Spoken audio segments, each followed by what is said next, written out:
Bismillahirrahmanirrahim. Assalamu alaikum students. Welcome to your third HOD class of class 9th. اور آج آپ کی third HOD class کا day 1 start ہوا ہے اور اب آپ کا انگلش کا پیریڈ ہے. جی اسٹوڈنٹس، انگلش کے پیریڈ میں آپ اپنی سب سے پہلے یہ بکس نکال لیجئے، ٹیکسٹ بکس. اور آپ جانتے ہیں کہ ہمارا پیٹرن آف اسٹڈیز کیا ہے. پری 9th میں آپ لوگوں نے پہلے آلموسٹ 5 لیسنس کمپلیٹ کیے تھے، اور 9th میں ہمارا پیٹرن یہ ہوتا ہے کہ ہم بیک سائڈ سے بک کو سٹارٹ کرتے ہیں. تو فرسٹ HOD کلاس میں آپ لیسن نمبر 13 یعنی 3 days to see پڑھ چکے ہیں. سیکنڈ HOD کلاس میں آپ کو نوائز ان دا انوائرمنٹ جو آپ کا لیسن نمبر 11 تھا وہ پڑھایا گیا تھا. اس طرح 11-12 لیسنس کمپلیٹ ہو گئے. آج ہم انشاءاللہ لیسن نمبر 10 پڑھنا سٹارٹ کریں گے، ڈرگ ایڈکشن، اور اس کے ساتھ ساتھ آپ کو کچھ اور بھی کام کروائے جائیں گے. جی اسٹوڈنٹس، یہ ہے آپ کا unit number 10، drug addiction. Drug addiction کا مطلب ہوتا ہے منشیات کی عادت یا لت. ایڈکشن کا مطلب ہوتا ہے کوئی ایسا کام جو آپ بار بار کریں، جس کی آپ کو عادت ہو جائے، جس کی آپ بہت بری طرح عادی ہو جائیں. اور ڈرگ آپ جانتے ہیں منشیات کے لیے لفظ استعمال ہوتا ہے. ڈرگ ایڈکشن کا مطلب ہو گیا منشیات کی عادت یا منشیات کی لت. جی اسٹوڈنٹس، ہم اپنی ریڈنگ سٹارٹ کرتے ہیں. فرسٹ ڈے پر ہم پہلے 2 پوائنٹس کی ریڈنگ کریں گے اور ساتھ کچھ اور ریلیونٹ کام کریں گے. Drug addiction is a common problem all over the world today. There are many forms of drug addiction, but the most dangerous of all is the absolute dependence on it. Long-term use of drugs causes permanent mental and physical sickness. Some kinds of drugs that cause disturbance of mind and body are heroin, marijuana, اس میں J silent ہے, marijuana, tobacco, Valium, cocaine and alcohol. اب میں اس کا آپ کو ترجمہ کرواتی ہوں. Drug addiction is a common problem all over the world. منشیات کی لت یا منشیات کی جو عادت ہے وہ پوری دنیا کا ایک عام مسئلہ ہے. There are many forms of drug addiction. منشیات کی لت کی کئی اقسام ہیں, but the most dangerous of all is the absolute dependence on it. مگر ان میں سب سے زیادہ خطرناک جو ہے وہ یہ ہے کہ اس پر مکمل طور پر ڈپینڈ کرنا یا انحصار کرنا. Long term use of drugs causes permanent mental and physical sickness. زیادہ طویل عرصے تک ڈرگس کا منشیات کا جو استعمال ہے وہ انسان کو ذہنی اور پرماننٹ مستقل ذہنی اور جسمانی بیماریوں کا شکار کر دیتا ہے یا بیماریوں کی وجہ بن جاتا ہے. Some kinds of drugs that cause disturbance of mind and body are. کچھ جو اقسام ہیں منشیات کی جو کہ انسان کے ذہن اور جسم کو بہت زیادہ اس کو خراب کر دیتی ہیں یا اس کے الجھن کا باعث بنتی ہیں, ڈسٹربنس کا باعث بنتی ہیں. وہ کیا قسم ہیں؟ ہیروئن, میریوانا یعنی بھانگ کو کہتے ہیں یہ, ٹوبیکو تمباکو, ویلیم ایک دوائی ہوتی ہے, نیند آور دوائی ہوتی ہے جس سے نیند آتی ہے لوگوں کو, لوگ اس کا نشہ کرنا شروع کر دیتے ہیں کہ اس کو بہت زیادہ مقدار میں کھاتے ہیں. کوکین یہ بھی ایک نشے کی قسم ہے, اینڈ الکوہل شراب کو کہتے ہیں. پوائنٹ 2 دیکھتے ہیں.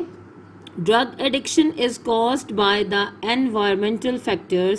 A few important environmental factors that may cause drug addiction are bad peer influence and troubled domestic background. When young people remain in bad company and do experiments in the name of adventure, they may fall a prey to addiction. The people who are dissatisfied and discontented with their lives may also resort to drug addiction in order to seek an escape from responsibilities of life. Drug addiction is caused by the environmental factors. منشیات کی لت ماحولیاتی عوامل کی وجہ سے ہوتی ہے یا وقوع پذیر ہوتی ہے. انوائرمنٹل فیکٹرز ماحول کی کچھ ایسے معاملات ہوتے ہیں انسان کے ارد گرد کے جس کی وجہ سے وہ نشے کا عادی بنتا ہے. A few important environmental factors that may cause drug addiction are کچھ جو اہم ماحولیاتی عوامل ہوتے ہیں جو کہ منشیات کی لت کی عادت کی وجہ بنتے ہیں یا منشیات کی عادت کا جو سبب بنتے ہیں. اور bad peer influence. Bad peer کہتے ہیں، بیڈ پیئر انفلوئنس کہتے ہیں ہم عمر لوگ جو ہوتے ہیں اور ان کی اچھی کمپنی نہیں ہوتی یا وہ غلط لوگ ہوتے ہیں، ان کی صحبت میں رہنے سے، بری کمپنی میں رہنے سے، برے دوستوں کے ساتھ رہنے سے کچھ بچوں کی پرسنالٹی پر یہ اثر پڑ جاتا ہے. جی، بیڈ پیئر انفلوئنس کا مطلب ہوتا ہے کہ بری صحبت کا جو اثر ہو جاتا ہے. And troubled domestic back ground, اور پریشان کن کچھ لوگوں کے گھریلو حالات ہوتے ہیں جس کی وجہ سے وہ نشہ کرنے لگ جاتے ہیں، اس میں ریفیوج ڈھونڈ لیتے ہیں کہ جی ہم بہت پریشان ہیں تو ہم نے اس لیے نشہ کرنا شروع کر دیا. When young people remain in bad company and do experiments in the name of adventure. یا اس کے علاوہ ایک بات یہ بھی ہوتی ہے کہ نوجوان لوگ جب کچھ عرصہ کسی بری کمپنی یا صحبت میں رہتے ہیں اور تجربے کے نام پہ، ایکسپیریمنٹس کے نام پر مختلف قسم کے ایڈونچر کے نام پہ مختلف قسم کے ایکسپیریمنٹس کرتے ہیں. ایسا ہوتا ہے نا کہ بعض دوست کہتے ہیں کہ چلے جی یہ کرتے ہیں، یہ ایڈونچر ہے، ایسا کریں گے ویسا کریں گے، یہ بڑی ایڈونچرس بات ہے. تو کچھ لوگ ایڈونچر کے نام پر بڑے غلط تجربے کر لیتے ہیں کہ چلیں ایڈونچر ہی ہوگا نشہ کرنا، تو اس طرح کی کچھ حرکتیں شروع کر دیتے ہیں جس میں دے میں فال اے پرے ٹو ایڈکشن. تو وہ کیا ہو جاتے ہیں؟ نشے کی عادت کا شکار ہو جاتے ہیں اور وہ پھر ان کو تباہ و برباد کر دیتا ہے. The people who are dissatisfied and discontented with their lives may also resort to drug addiction. اچھا، کچھ لوگ ایسے ہوتے ہیں جو اپنی زندگیوں سے ناخوش ہوتے ہیں اور غیر مطمئن ہوتے ہیں، وہ بھی اپنی زندگی کے ان جو مسائل ہیں ان سے بچنے کے لیے نشے میں پناہ لے لیتے ہیں. In order to seek and escape from responsibilities of life, اپنی زندگی کی ذمہ داریوں سے چھٹکارا حاصل کرنے کے لیے وہ بھی منشیات کے عادی بن جاتے ہیں اور اس میں ایزی ریفیوج ڈھونڈ لیتے ہیں کہ چلیں نشہ کر کے ہم تھوڑی دیر کے لیے وقتی طور پہ اپنی پریشانیاں، اپنے مسائل بھول جاتے ہیں. تو یہ ایک بہت غلط ہیبٹ ہے.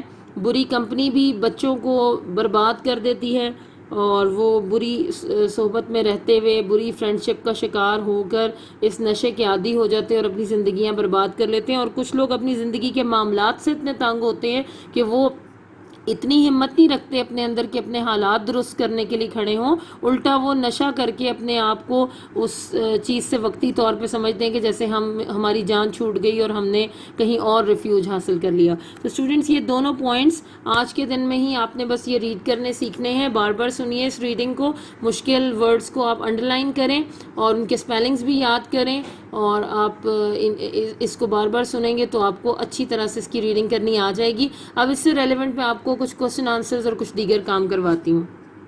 اسٹوڈنٹس آپ سب کے پاس یقیناً آپ کے یہ اسٹینڈرڈ نوٹس ہوں گے، آپ ان کو نکال لیجئے. اس میں سے ہم ڈرگ ایڈکشن لیسن کے آج کچھ کوسچن آنسرز پڑھتے ہیں. جی اسٹوڈنٹس، یہ ہمارا لیسن ہے ڈرگ ایڈکشن جس کے کوسچن آنسرز ہیں. پہلا کوسچن، دوسرا کوسچن اور تیسرا، یہ 3 کوسچنز ہیں جو ہم ڈے 1 پر آج آپ کو پڑھائیں گے اور آپ نے ان کو آج ہی کے دن میں اپنی انگلش کی نیٹ نوٹ بکس پر نوٹ کرنا ہے اور ان کو زبانی یاد کر لینا ہے. پہلا کوسچن ہے what are the effects of drug addiction. جی، what are the effects of drug addiction? Answer is the effects of drug addiction are permanent mental and physical sickness. دیکھیے کتنا مختصر سا آنسر ہے، آپ کو بڑے آرام سے یاد ہو سکتا ہے. The effects of drug addiction are permanent mental and physical sickness. Question number 2 دیکھیے، what are the causes of drug addiction? The causes of drug addiction are bad peer influence and troubled domestic background. یہ ابھی جو ہم نے پڑھا تھا اسی سے ریلیونٹ ہے. The causes of drug addiction are bad peer influence and troubled domestic background. Third question ابھی ہم نے پڑھنا نہیں شروع کیا لیکن ہم ابھی پڑھا دیتے ہیں آپ کو. What important role do rehabilitation centres play to control drug addiction? Answer is rehabilitation centres وہ ہوتے ہیں جو بحال کرتے ہیں، جو منشیات کے عادی لوگ ہوتے ہیں ان کا خیال کرتے ہیں، ان کو اس نشے کی عادت سے چھٹکارا دلاتے ہیں. تو وہ ایسے مراکز ہوتے ہیں، ان کو کہتے ہیں rehabilitation centres. Rehabilitation centres provide complete medical support and guidance to drug addicts to get rid of the addiction.